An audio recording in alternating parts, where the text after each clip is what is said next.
want to just give a little reflection of anger.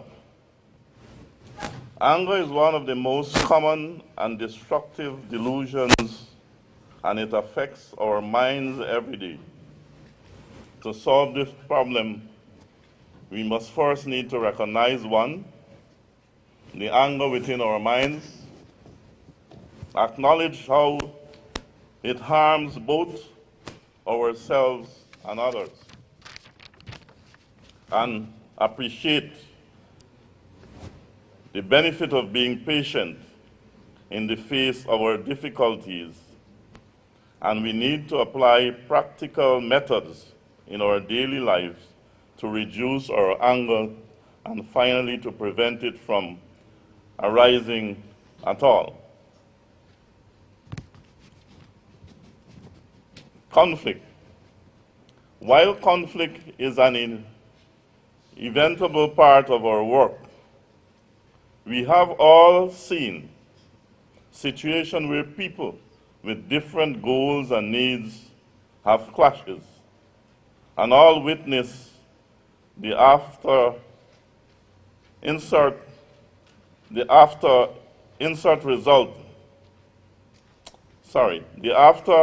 intense personal ambitions that can result conflict.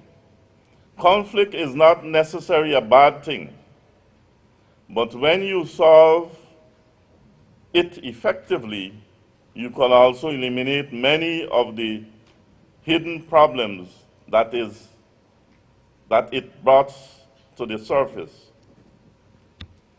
There are also other benefits arising out of conflict, such as increases understanding. It helps to build better group cohesion, improve self-knowledge, and also it helps us to understand the behavior of persons. Honorable Minister, this training has come at a time when communities, homes, schools, and our workplaces is being exposed to different challenges as it relates to anger and conflict.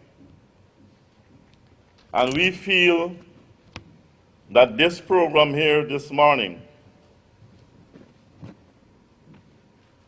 will help us and the participants to be better able to deal with these conflicts and anger that are within the communities they serve. I take this opportunity to thank those persons, and we must acknowledge the presence of those CPG members who has taken time off on their schedule to be here for 2 days, and we must give them a round of applause for their effort.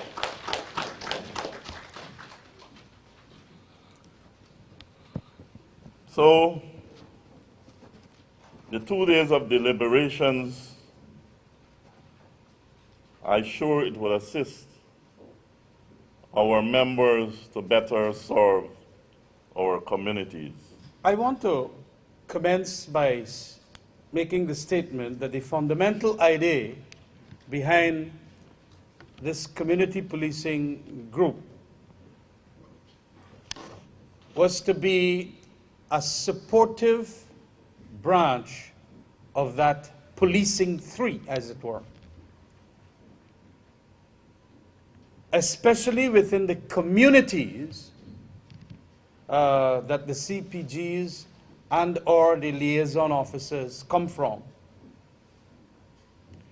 It is important to understand that police force, the premier law enforcement agency, is never going to be able by itself to do all the work of ensuring 100% efficiency, effectiveness on the ground, notwithstanding all the technologies and whatever else we can say that they can have at their hands.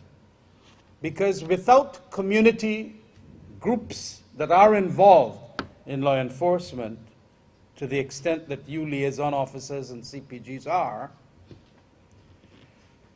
the isolation of the community from that law enforcement effort is going to be not very successful. You can't isolate the people of the community when dealing with matters of law enforcement.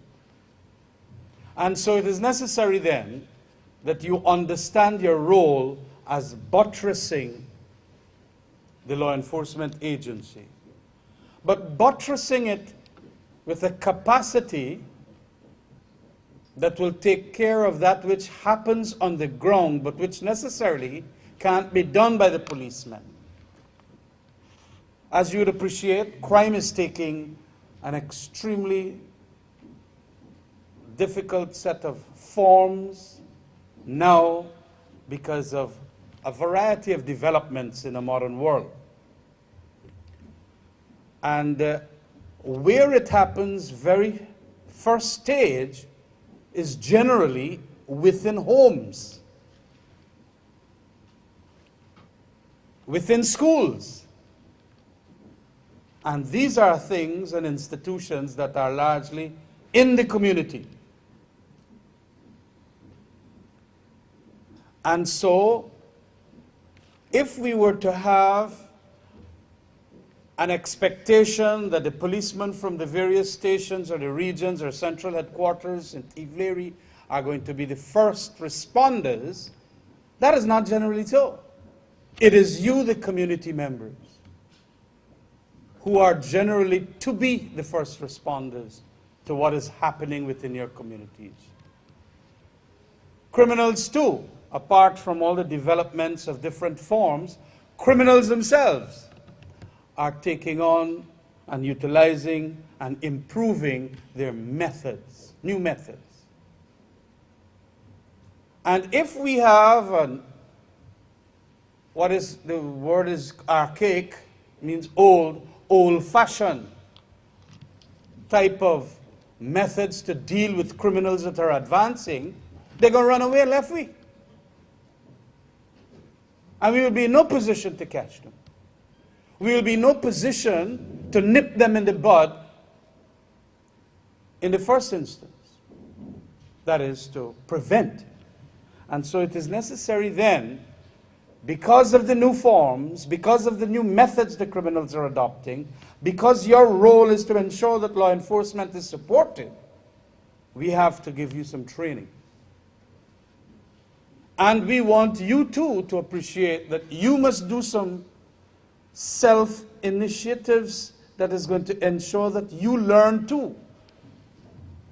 I have seen on very many occasions, speaking on the phone and also talking to some of my liaison officers and CPG group members and all of that, that sometimes it is just wanting to be a member of the group, but not wanting to learn. It is important that we all, whatever is a useful piece of material or literature, if it's the magazine that you read or the newspaper, please, you have to always be self-learning. And it is important that you know that our Constitution itself says that you have a role to play here. Article 32, I was just going it through in relation to a very big matter that the Court of Appeal ruled, and I came across this very important article. Article 32 of our Constitution prescribes that it is the joint effort of the state, the society, and every citizen to combat and prevent crime and other violations of the law, and to take care of and protect public property. Not only the policeman. A lot of us jump around and say, well, you know, I don't have any function here, I don't have any purpose here, I don't have any duty or obligation here. Are the policeman got to do that? Well, it is not so. The great democracies of the world, America, Britain, so many other countries that have advanced, countries which we want to go to, they have managed to do the great things that they are doing primarily because their citizens take on the effort themselves. So if they ain't got no policemen around, the citizens literally behave as first responders like policemen. Brave and professional, chivalrous, and of course with all the courtesies and so on. And we have seen that on very many occasions. So you have, under our Constitution, an obligation to help in this crime battle, in this crime combating and the preventing of it. But we too, at the state level, and again, only this morning after having read that, I saw even earlier an article, Article 27(2), which states that it is the duty of the state to provide education that would include disciplines that are necessary to prepare students to deal with social issues and to meet challenges of the modern age. So there is a duty on the part of the citizen, but we also at leadership and state level have a duty to ensure that you are provided with the education that is needed for purposes of enhancing your capacities so that you can take on the challenges of the new social issues of the modern age. Now, I want to say that this obligation on the part of the state is met here by virtue of us asking Glenys Ms. Beaton to come here and provide her expertise and skills. We want, basically, a better liaison officer.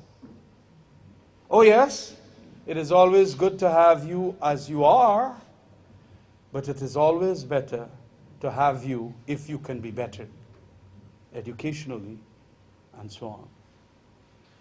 Because, you know, our societies, as I mentioned, have been changing. We have some of the highest rates of suicides in the world. We got some real terrible negatives, you know. We got some of the highest domestic violence rates in the world. And only recently, I was here, was it here? When we were discussing matters dealing with household use of licit and illicit drugs. We got some of the highest use of licit and illicit drugs in the entire CARICOM and South America. And I'm certain, because we got so high here, that is also probably higher in the world too. So domestic violence, suicide rates, binge drinking. That household report said that we are the worst than any other CARICOM territory. We binge drink. We drink and drink and drink and don't feel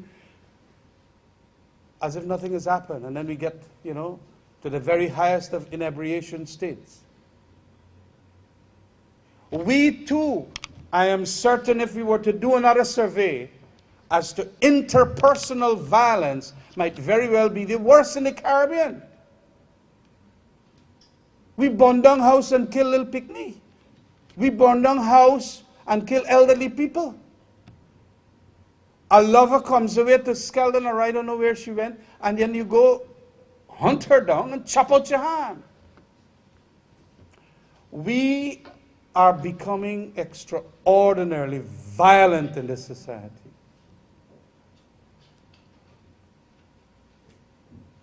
And that violence comes largely from the community.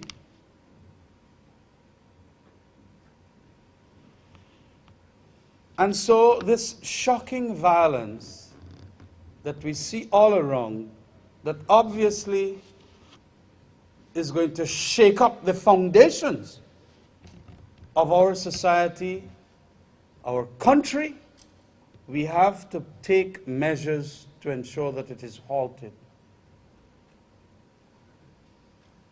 And we must not simply, as liaison officers, bolstering the police force, or the CPG movement within the communities, take a very lax approach to the issue. We must be true patriots who must come down to the effort of wanting to do something about it. You know, if we do not start at least making the effort of doing something about it, we are literally going to drastically decline and even go further downwards to the extent of, you know, it becoming unimaginable.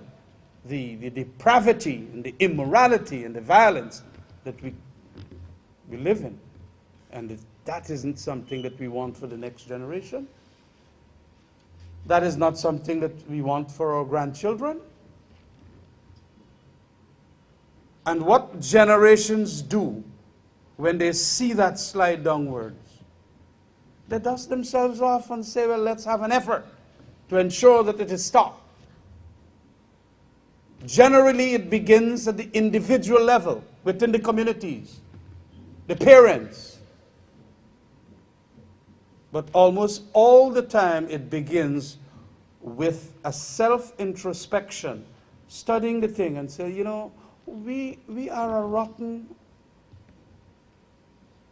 people to have brought it to this extent upon ourselves. And that self-realization now is going to tell us, let us start going forward. And I am hoping that though it's a small set of people here, but an important set, that you become that beacon now within the community who can then take this training, because violence in our community will start with you knowing what is causing it,